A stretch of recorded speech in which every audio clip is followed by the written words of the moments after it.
Esto es Consulta Médica Rafa Estrada. Hola amigos, ¿cómo están?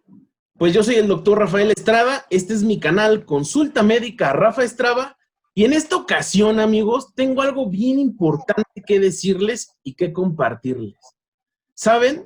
Tengo a una amiga, a una gran amiga, a una doctora fabulosísima y quiero compartir con ustedes y con ella algunas cosas en relación al corona, que son bien importantes. Y para ello, déjenme presentarla. Bueno, más bien, que ella se presente, ¿de acuerdo? Doctora Maribel, amiga Maribel, por favor, preséntate. Muchas gracias por estar en mi canal.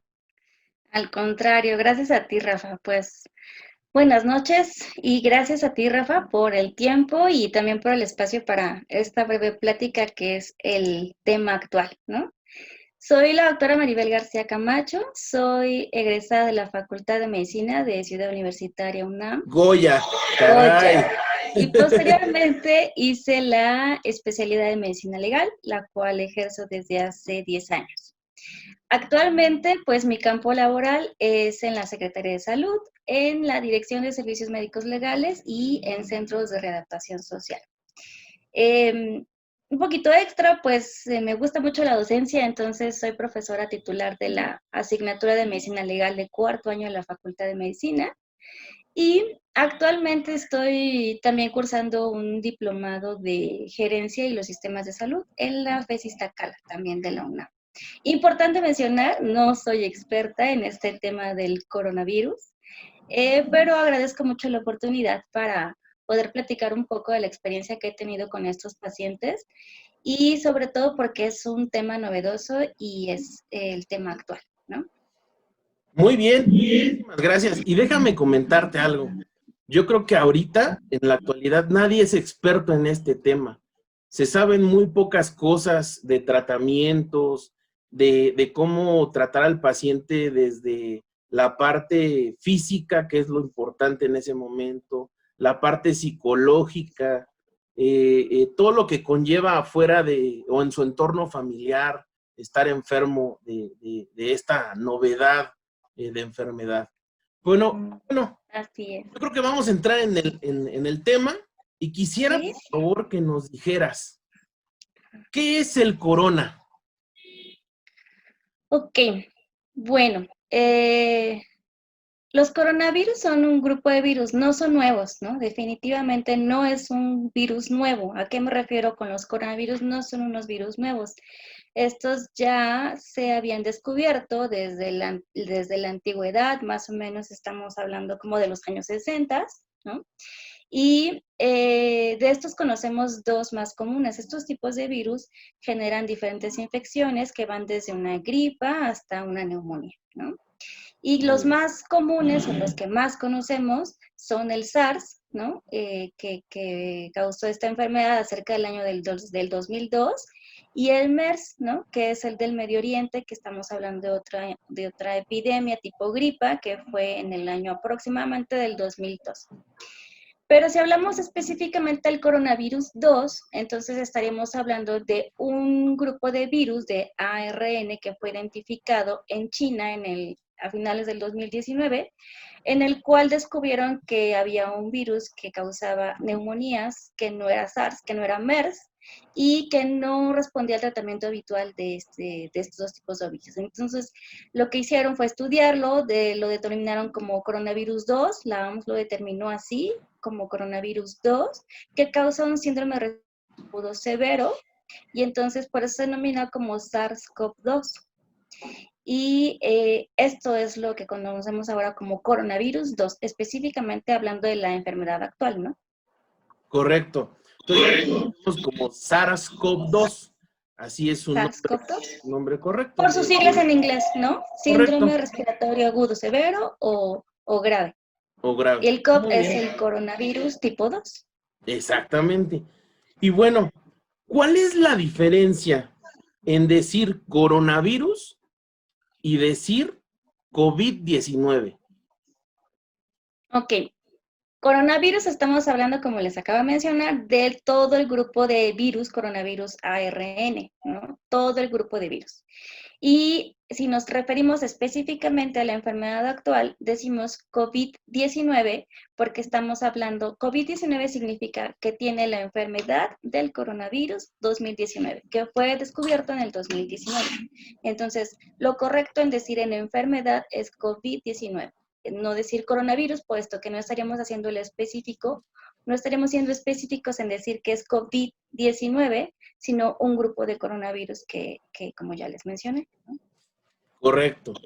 Muy bien, ahí ya entendimos bien esta diferencia que muchos tienen duda y muchos me lo han preguntado, por eso lo comentamos específicamente aquí. Ahora, ¿cuáles son los síntomas que se presentan con esta enfermedad? Bueno, síntomas y también cómo se ha ido estudiando han sido muy variados, ¿no? Esa es también alguna de las características de esta nueva enfermedad, que no Sí. estamos encuadrándolo en algo totalmente específico, sino que se han presentado diferentes síntomas y diferentes signos. Pero les voy a hablar de los más frecuentes, los que más Muy bien. frecuentemente se presentan en un paciente. Y los tres principales estamos hablando de definición operacional, es decir, epidemiológicamente hablando, hacemos una definición operacional para ver si se estudia al paciente, para ver si se confirma el diagnóstico y para ver si se le inicia un tratamiento específico. Entonces, si hablamos de definición operacional, para poder diagnosticar un COVID-19 deberíamos tener dos síntomas principales de tres, ¿no? Y los tres principales síntomas serían fiebre, cefalea y tos. Esos son como los tres principales signos y síntomas. Y hay otros secundarios. Dentro de los secundarios hemos descubierto que han sido muy variados, pero los más frecuentemente son artralgias y mialgias, que son dolor en articulaciones y dolor muscular, los escalofríos, tenemos la rinorrea, que es el escurrimiento nasal, la odinofagia, que es la dificultad para pasar el alimento por dolor en la garganta, y tenemos la anosmia y la ageusia, que la anosmia es la falta de olfato o la ausencia de olfato, y la ageusia, que sería la falta de percibir los sabores. Y Estos son muchos los pacientes más frecuentes. refieren esto, ¿verdad? Muchos pacientes han Sí, referido esto. muy frecuente. El no Ok, huelo, ¿no? O el no me saben las cosas. exactamente, doctor. Llegan y doctor, lo único que vengo es porque no huelo. Las cosas no, ni me saben ni las huelo. Es un Exacto. muy característico. Y bueno, entonces te comentaba mucho en relación al síntoma que los pacientes llegan y te dicen, doctor, al único que vengo es porque no huelo ni me saben las cosas. Ajá. Los síntomas muy característicos, porque algunos ni con fiebre llegan, ¿no? Sí, de hecho no, bueno, hemos visto que hay desde gente que no tiene ningún síntoma, ¿no? Que es lo más grave, porque andan propagando el virus, y otros que tienen síntomas leves como estos, y además hay otros, obviamente, que progresan o que van evolucionando mal, y se ponen graves y el principal síntoma o el primer síntoma que tienen es dolor en el pecho, dolor torácico y evidentemente la dificultad para respirar, ¿no? La sensación de falta de aire.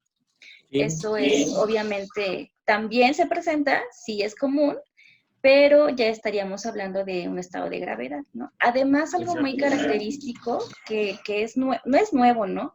Pero en algunos muchos pacientes lo nuevo que se está presentando es síntomas gastrointestinales, ¿no? Como Diarrea. náuseas, vómitos y diarreas. Mucha gente solo dice, yo solo tengo diarrea y tos, nunca tienen la fiebre, ¿no? O yo Sí, solamente tengo náuseas y diarrea, entonces estos, por eso comenté al principio, son muy variados, no lo podemos encuadrar como una gripa normal o como una tos normal, porque los síntomas son muy variados. Ok, y bueno, ¿cómo puedo saber que tengo la enfermedad? ¿Cómo puedo saber? Pues me remito nuevamente a la definición operacional, que es lo que nos marca la pauta, que es presentar 2 síntomas o signos principales, más uno de los secundarios que ya les mencioné, ¿no? Pero además, evidentemente, como corroborarlo, comprobarlo, estar 100% seguros, evidentemente con la toma de muestra, con el exudado nasofaríngeo y con el resultado con el que expresa la presencia del SARS-CoV-2. Esa es Correcto, la... entonces el estudio del exudado es que nos meten un cotonete a la nariz, Un raspado un de la raspado nariz. nasal, lo Ajá. sacan, de ahí el exudado pues de la nariz, lo llevan a un tubito, ¿no? A un medio viral. Uh-huh, A un medio viral, y uh-huh. de ahí obviamente los expertos del laboratorio nos dicen a nosotros los médicos si sí tiene o no tiene la enfermedad. La presencia de ese virus. Ajá. Ese virus, correcto. Y bueno, ¿cuál es la importancia de los exámenes de laboratorio como factor pronóstico? Ok. En algunos pacientes que nosotros hemos enviado a hospital, nos lo manifiestan como buen pronóstico o mal pronóstico en cuanto a exámenes muy específicos. Por ejemplo, estudios de laboratorio sangre, uno de los factores pronósticos malos es, por ejemplo, que tenga linfopenia, es decir, un recuento linfocitario bajo. Ese es un mal pronóstico, es un pronóstico de gravedad. Otro de los marcadores o biomarcadores es la cuantificación de la LDH, que es la enzima de lactato deshidrogenasa, en donde si esta igual es muy elevada, también es un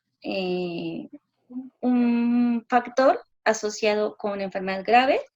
A igual la elevación del dímero D, la elevación de la interleucina 6, la interleucina 12, PCR alargado, ¿no? En pacientes graves es más alto, y también niveles altos de procalcitonina. Ok, ahora sí que todo esto que nos estás mencionando es literalmente que el paciente se le bajen todas las defensas. Ajá, efectivamente. Que las defensas estén bajísimas, ya les hice un video por ahí, véanlo, en relación al sistema inmunológico. Entonces, las defensas le bajaron al paciente tanto, pues que obviamente el virus le está atacando tremendamente al paciente. Hace una falla multiorgánica, totalmente sistémica, específicamente hablamos nivel hepático, nivel renal, y obviamente por toda esta disminución de las defensas, todas estas enzimas que les menciono se elevan de manera cuantitativa muy significativa, y eso se ha visto, se ha demostrado que es igual a un mal pronóstico, es decir, el paciente tiene un estado de gravedad o incluso está muy asociado con la mortalidad por Es cuando los COVID-19. pacientes se complican, ¿no? Hay pacientes, me han dicho, y realmente me han comentado algunos familiares, doctor, llevé a mi abuelito que estaba bien, lo único que tenía es que no respiraba muy bien. Me dijeron al siguiente día que había evolucionado muy bien y al siguiente ya me lo están entregando muerto. Pues es Ajá. porque hacen una falla en todo su cuerpo, como bien dice Maribel, como bien dice la doctora Maribel, en relación a que hacen una falla multiorgánica. Pues ahí es donde vas para atrás, ¿no? Se mueren los pacientes realmente. Oh, sí. ¿Qué nos puedes decir? Mira, yo tengo esta pregunta bien hechecita que quiero que me comentes. Uh-huh. Comenzaron a presentarse estos casos aquí en México. ¿Tú te imaginaste que llegaríamos a estas cifras, las muertes y contagios? La verdad. Pues mira, la verdad es que es algo bien chistoso, ¿no? Porque, es decir, Platícame. tú como persona normal o incluso como personal de la salud, no es algo habitual, ¿no? Que te vayas a dormir un día y que te imagines que al día siguiente va a haber un virus nuevo para el cual no hay vacuna, para el cual no hay tratamiento, del cual no sabes nada, y no es algo con lo que pienses todos los días, ¿no? No estamos preparados para ello. Entonces, cuando se supo los primeros casos en China y que ya había salido el virus de China, era inevitable que iba a llegar al resto del mundo. Y por ende, inevitable que iba a llegar a nuestro país, ¿no? Sin embargo, cuando, como que fue paulatino, ¿no? Cuando después se supo que el factor principal de morbimortalidad estaba en los pacientes adultos mayores con enfermedades crónico-degenerativas, pues es cuando dices, no, pues esto se va a poner México. bueno, ¿no? Porque, o sea, gran cantidad de la población es adulta mayor y tiene comorbilidades, o sea, enfermedades crónico-degenerativas. Entonces, de ahí, de entrada, dices, híjole, pues si llega a México esto va a ser una masacre, literal, porque desafortunadamente lo sabemos, los sistemas de salud no son buenos, la cobertura en los servicios de salud no son buenos, no existe personal suficiente, ni recursos suficientes, ni humano, ni financiero para una pandemia de esa naturaleza, ¿no? O sea, naturaleza y magnitud, no le Exacto. existe. Entonces, desde ahí dices, no, de que va a haber muchos contagiados, los va a haber, de que va a haber muertos, los va a haber. Y además agrégale, ¿no? Cuando te dijeron la única forma de detener la propagación es el aislamiento social. En México, con una cultura, o sea, y agrégale los factores de comorbilidad, la verdad es que así se vislumbra. O sea, no es que uno fuera fatalista ni que pensara negativo, pero cuando se supieron estas peculiaridades, es cuando dices, no, aquí se va a poner intenso, va a haber muchos contagiados y va a haber muchas muertes. Eso era inevitable. Inevitable. Sí. Fíjate Entonces, que yo desde el momento que empezaron a hablar del virus y todo esto, yo dije en un principio, si llega a México este virus, nos mata. A muchos nos va a matar. Bueno, toco madera, ¿eh? No, que no. no, no. Que mate a otros a mí no, nada. Pero, Sí. pero realmente nunca me imaginé que fuera una magnitud intensa en nuestro México y que se murieran tantas personas. Y lo que yo pienso, no sé tú qué pienses ahorita, pero lo que falta. Claro, no, o sea, evidentemente, la verdad es que yo sí fui un poco más fatalista. La verdad, yo sí dije, no, se van a morir un montón. O sea, ya cuando empezamos a ver las cifras de los muertos en China, que es China, ¿no? Dices, pues, ¿qué nos espera en México? La verdad es que la mortalidad, creo que hasta nos hemos visto decentes, ¿no? Hasta Sí. nos hemos visto decentes en la mortalidad, pero lo real es que esto todavía no termina, ¿no? Yo creo que Pero, el 90% de la población o se va a contagiar o sea, va a llegar un momento en el que el 90% de la población yo creo que se tiene que contagiar, correcto. porque no podemos continuar en aislamiento de esa magnitud, no es funcional. Exacto. Entonces, Sí, hay que aprender a vivir con el virus. no es No hay, sano para la mente, ni para el cuerpo, ni para la economía, sobre todo para la economía. ¿verdad?